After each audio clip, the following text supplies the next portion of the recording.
Hi everyone! You can see the engine cooling system pump on most cars because it runs somewhere in the bowels of the engine providing cooling. We can only check if the coolant pump is working properly by reading the arrow on the dashboard. As my personal experience shows, this pump is a very insidious device. This applies to those engines where the cooling system pump is driven by the timing belt and there is no direct access to it. And to replace or diagnose it, you have to disassemble a lot of parts, so car owners try to change the engine cooling system pump during the replacement of the timing belt. Therefore, in order not to replace a part that can still work, it is better to stick to this algorithm. If any type of repair work is done around the timing assembly or pump, be sure to check its condition. If even the slightest sign of malfunction is detected, the pump must definitely be replaced.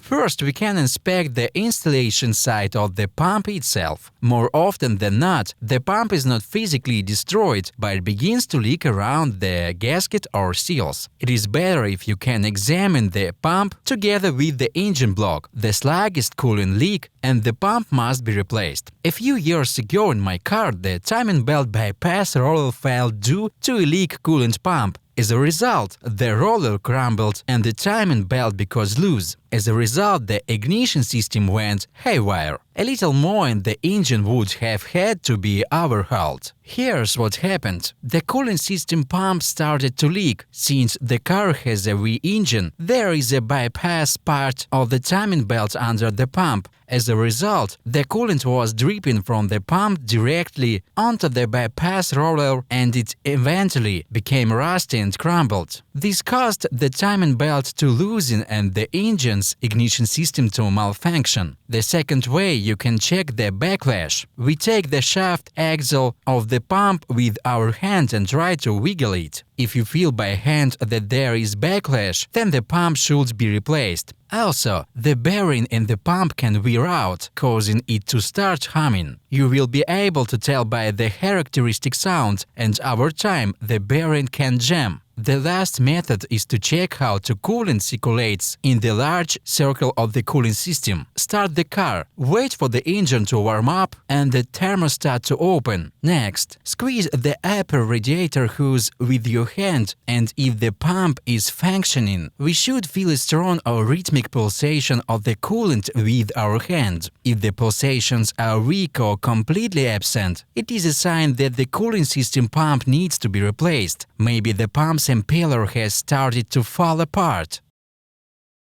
If you don't have direct access to the coolant pump, then try to hear if it is humming. And to not be distracted by external sounds, you can remove the auxiliary generator belt for the duration of the test. Next, look for coolant leaks. If the pump starts leaking, you will see them on the engine sump. Next, warm up the engine and squeeze the radiator nozzles, trying to determine from the pulsation how much coolant current is created by the pump. And when you will already change the timing belt, then it will be possible to look at the backlash of the pump of the cooling system to assess and check the condition of the impeller and bearing. Tell us in comments about your ways of checking the coolant pump. That's all. See you in the next videos.